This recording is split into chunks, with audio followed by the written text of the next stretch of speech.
Okay, so hi everyone. My name is Uri again. You saw me at the panel. I'm with GigaSpaces. And raise your hand if you were at the last OpenStack Summit in Israel. Okay, quite a few of you. Great. Okay, so today I'm going to talk about what it takes to manage apps on OpenStack. I'm going to touch a bit on topics like Tosca, which is a kind of emerging specification to do that, and some of our ideas while doing that. So I'm going to use a kind of a funny comic relief here. I'm going to talk about an imaginary website called Petsy. And Petsy's been selling pet art since 2013. And here are some of the exquisite samples of and the pet artists that created those samples. And they're doing very well. They have a pretty diverse stack, as you can see here. They have Nginx to do the load balancing. They have Postgres to do the database. They have Unicorn to serve the web requests. ActiveMQ to offload some tasks to the backend. MongoDB and also Hadoop to do some heavy analytics. On the monitoring and management side, they use Jenkins for CI and some other systems like Graphite for graphing, Logstash, and Nagios. So it's quite a bit of a stack to manage, and they deploy all of that on an internal OpenStack cloud. The problem with Petsy is that although the business is doing great and people just love pet art, especially those toilet papers that you've seen in the beginning, it's very hard for them to roll new versions. It takes a lot of time. It used to take almost a month. Now it takes a week. But still, it's something that every time it happens, takes a lot of effort from the team, a lot of red eyes. You can see in the morning after the release was patched, and in many cases they have to even roll back those releases. So they realize they need to automate, and I'm sure you know the automate all things meme. So they have a meme of their own with this nice cat here.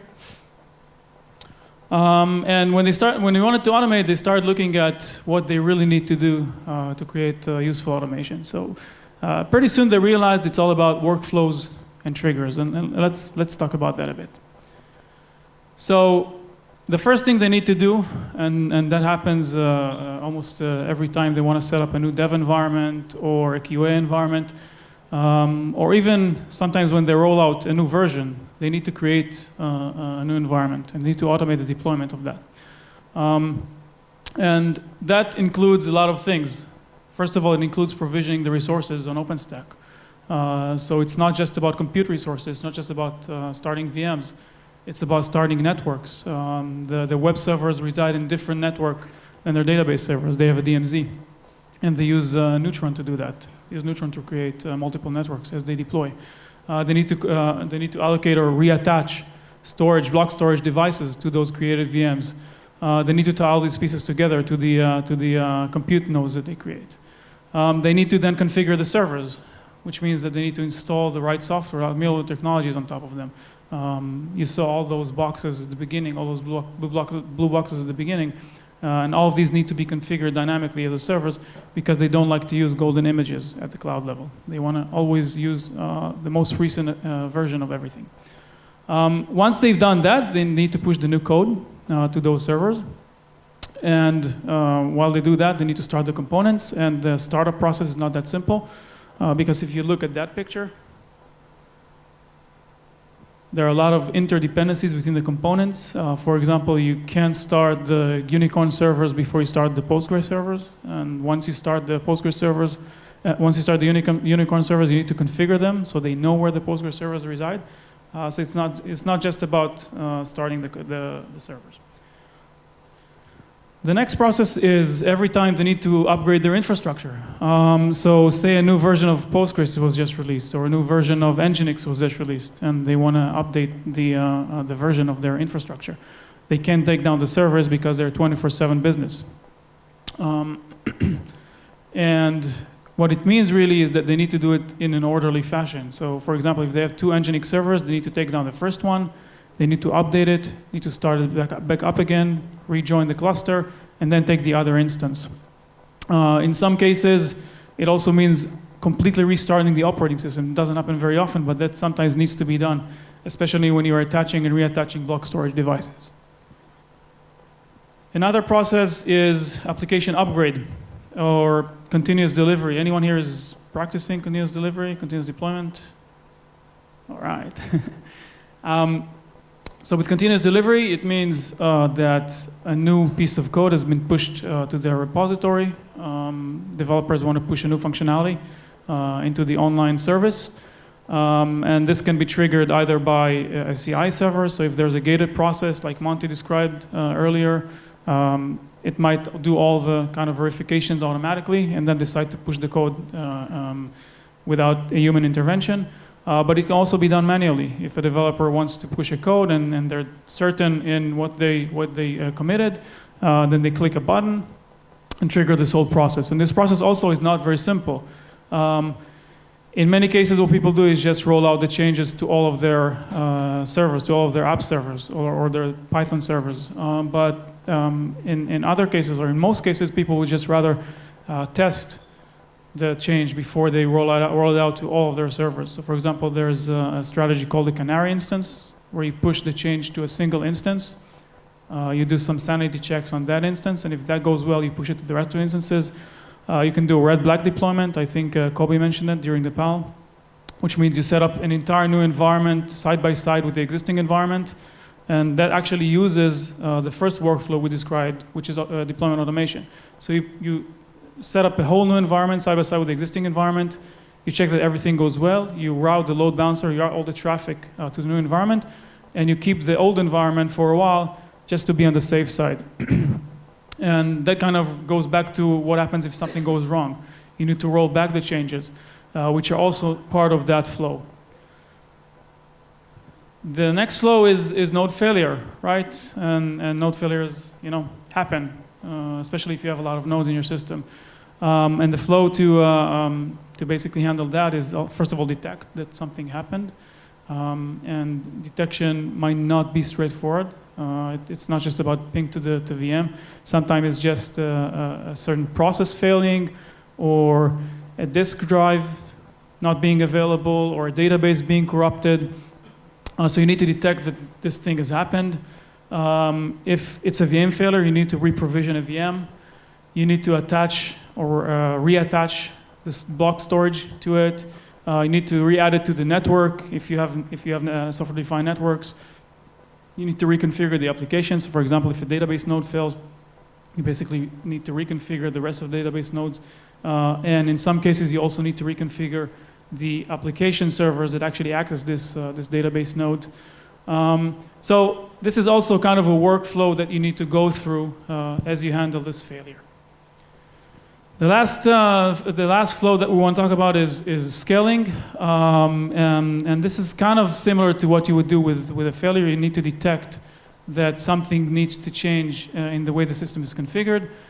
Typically, this is done by system SLAs. So, for example, if you have business SLAs that are attached to the way you measure or you monitor your application, and you see that the response times are going down, or that the rate of new transactions is not as you'd expect, you realize that you need to scale.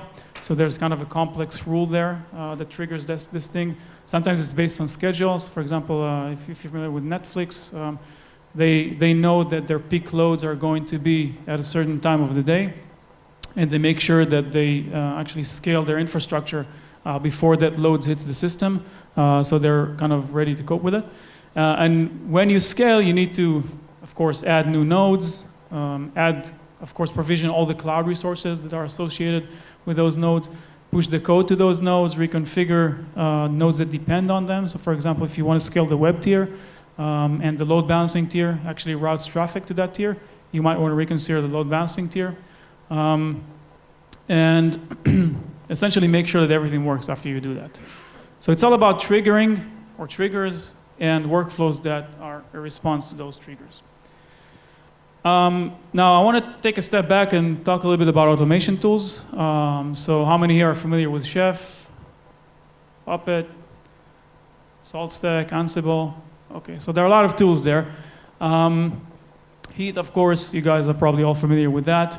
The thing is that each of those tools is handling automation from a very narrow perspective. So If you look at tools like Chef and Puppet, they mostly focus on configuring a single server once it's already created. If you look at tools like Heat, they mostly focus on automating the infrastructure tier.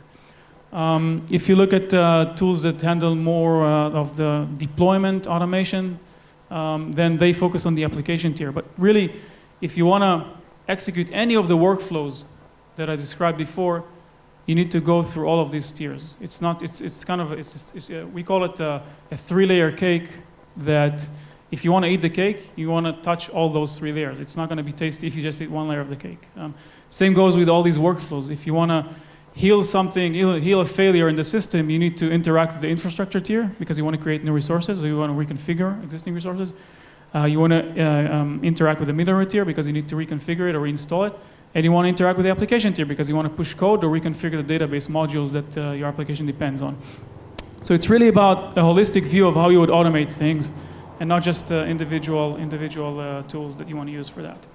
And most people, what they would do is they would have a lot of glue on top of those automation tools to do that. So I want to now take a step back and look at AWS and their stack for handling deployment automation. So I know it's an OpenStack Summit, but bear with me for a second. So this is the AWS, I would say, platform level services, as described by Werner Vogels, their CTO. At the right-hand side, what you would see is the lower level services. They call it DIY services, such as of course, the AWS APIs, but also CloudFormation, which is kind of equivalent to it. We'll talk about that in a second. And at the left-hand side here, you can see higher level or platform level services. Beanstalk was actually first to emerge, and this is actually Amazon's platform as a service, although they don't really call it that way. And AWS Opsworks is kind of the new kid on the block, which basically does very similar things to what we just described. It basically automates all of those kind of DevOps workflows or processes. If we compare it to what we have today on OpenStack, you have on the infrastructure side, you have Nova, Cinder, Neutron, all those APIs, of course. You have Heat, which is the equivalent of CloudFormation. It actually started as a CloudFormation clone. It's a bit different now, focusing on a more, I guess, easier to understand orchestration template and a bit improved capabilities. On the left-hand side, we used to have OpenShift and Cloud Foundry, and now there's Project Solemn, which is actually a fairly new project, was announced about a month ago, which is focused on creating a native PaaS layer for OpenStack. When it comes to Opsworks, there is no current kind of clear project within OpenStack that does those things. And that's exactly kind of the gap that we're trying to fill. We mentioned the term Devops Automation that was termed by Werner Vogels. So the idea is very simple. You describe your application using stacks and layers or tiers within the application. And you automate the major processes that are involved with deploying and managing this application on the cloud. The thing is that Opsworks itself is also a bit too rigid. It has very well-defined way of doing things, very rigid, very strict workflows. It's not like you can tweak things. So for example, if you want to do continuous delivery in a certain way that you didn't think about, that's probably gonna force you to hand code things or to resort to other tools. And the idea is that we can actually, since it is open source and everything is available for us, we can do much better than Opsworks.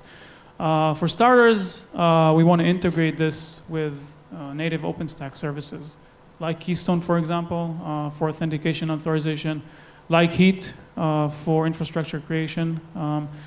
So if we want to create a very exotic type of resource within OpenStack, that doesn't mean that our solution has to know and include and use all the OpenStack APIs. We can just use Heat templates for that. And Heat itself, in turn, will support those APIs because that's what it does best. We can make sure it's cross-cloud, since OpenStack itself is portable across clouds. So by definition, if you build a tool that is native to OpenStack, you already enable it for all the clouds that are OpenStack, and that's a big advantage because today, for example, with Opsworks, you can't use it anywhere outside of AWS. The next bullet is probably the most important thing, custom workflows. So I described all those workflows before, all those things that are triggered by events that happen to your system. But in most cases, people would want to tweak those workflows. Every organization, every application has their own specific needs. So you want to provide with a few basic workflows that people can copy and modify. But it's almost certain that anyone would make changes to those workflows. We also don't want to limit it to a specific CI tool. Just the same way we don't want to limit it to a specific cloud environment. We don't want to limit it to a specific CI tool. So Opsworks is very much tied to Chef. There are a lot of, I'm not going to get into the CM war, I'm sorry, right now, but, there's Chef, there's Puppet, there's the new kids on the block, like SaltStack and Ansible, and there are opinions to here and there, which is the better tool, but the point is that whatever tool you prefer, you can use this kind of framework on top of them. And the last thing is the same way that an organization has their own workflow and needs for managing application, there's also the monitoring tools that they use. If you take Petsy, for example, they use Graphite, they use Logstash. They have their monitoring policies, so you don't enforce something that they don't use and force them to actually change the tool set.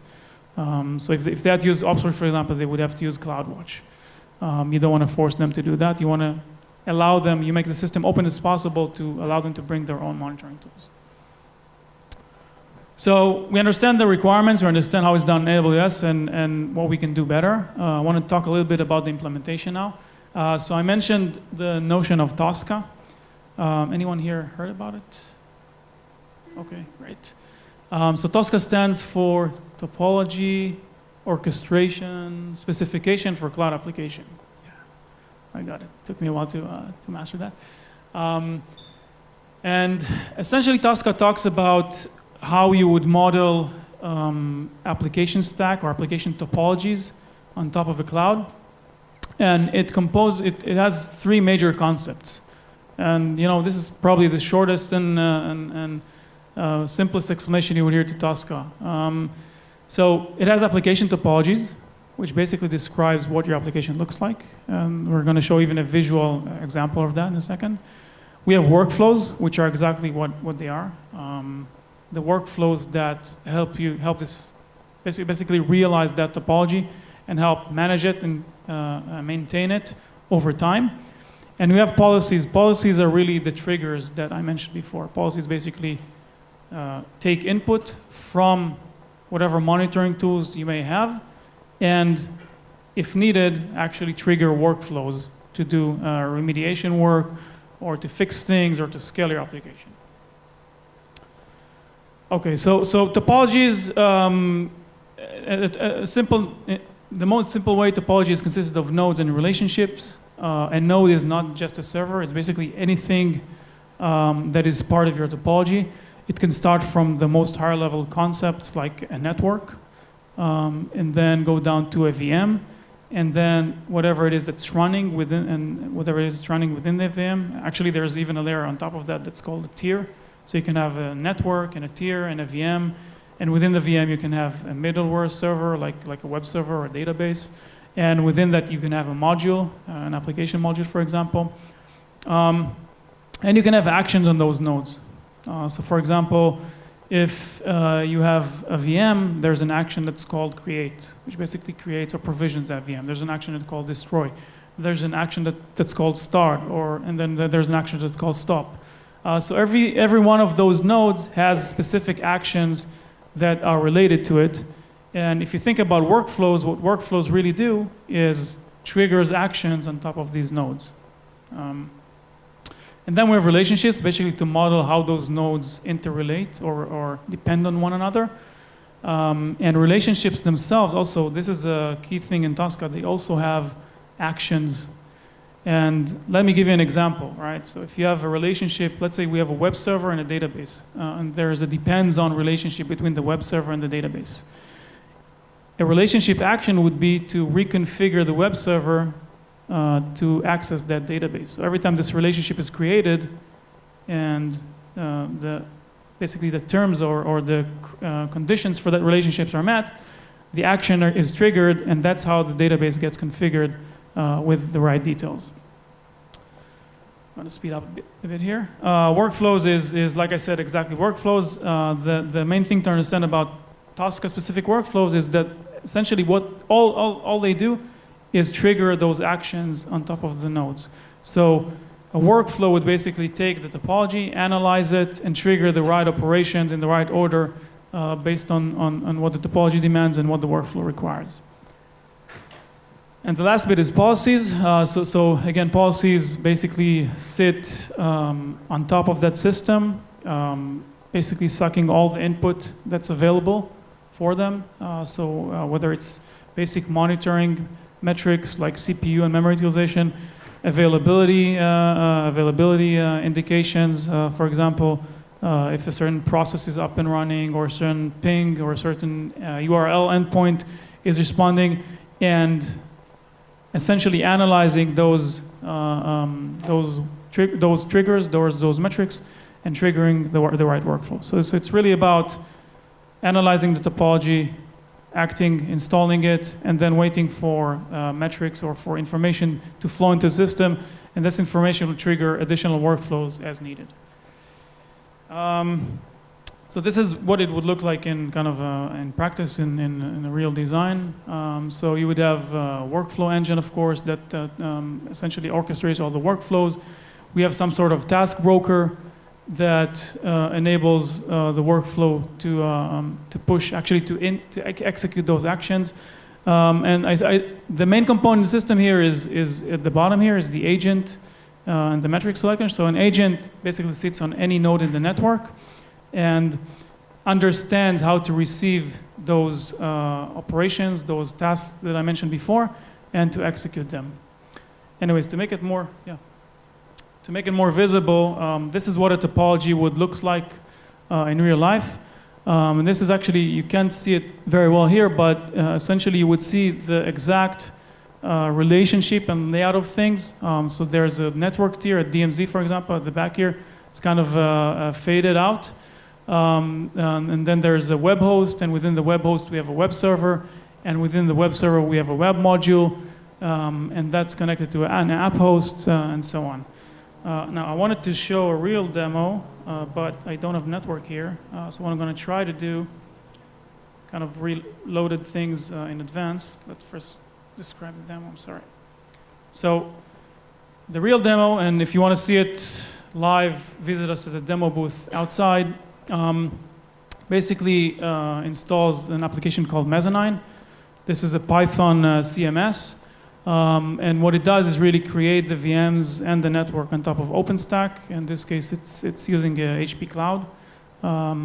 It installs all the middleware services that are required to run the application.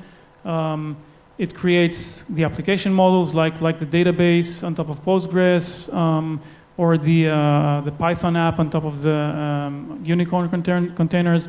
It configures the connection between the application and database, as I mentioned before, and essentially starts all the components in the right order. The end result, which is what you see here, this is actually a live visualization of that application, which is now running on HPCS. It's kind of, yeah, the color here is not too good. So like I said, if you want to see this demo for real, just visit us at the demo booth, and we'll give you a round on top of that. A few more things. So we've just started to work on this stuff. Obviously, all of that is open source, and you have the links for the GitHub repository and for the example itself. We're going to post those slides online. If you want to take part, if you want to give us some feedback on what we're doing, you're more than welcome to do that. I want to touch a little bit.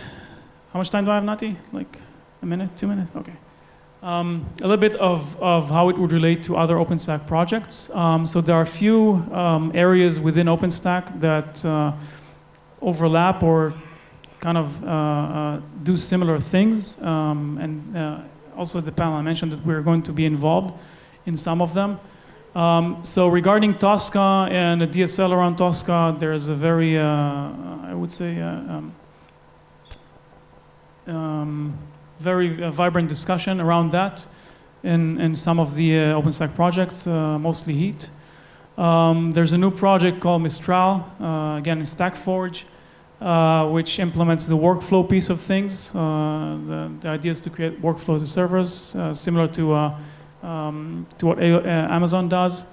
And then there's Solemn, which is essentially a PaaS, but some of the blueprints within this project actually describe how you would take blueprints or how you would implement very common PaaS scenarios with those blueprints. So these are the projects that Solemn we're already involved in. We're probably going to get involved in Mistral as well.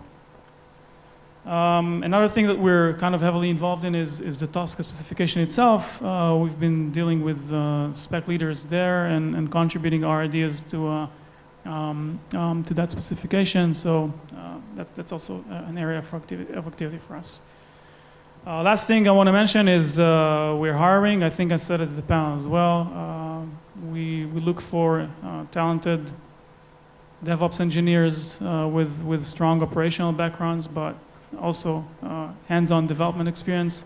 So if you're looking for a challenging position, again, visit us at the booth outside. That's it. Do you have time for questions? Or? Okay. Go to lunch.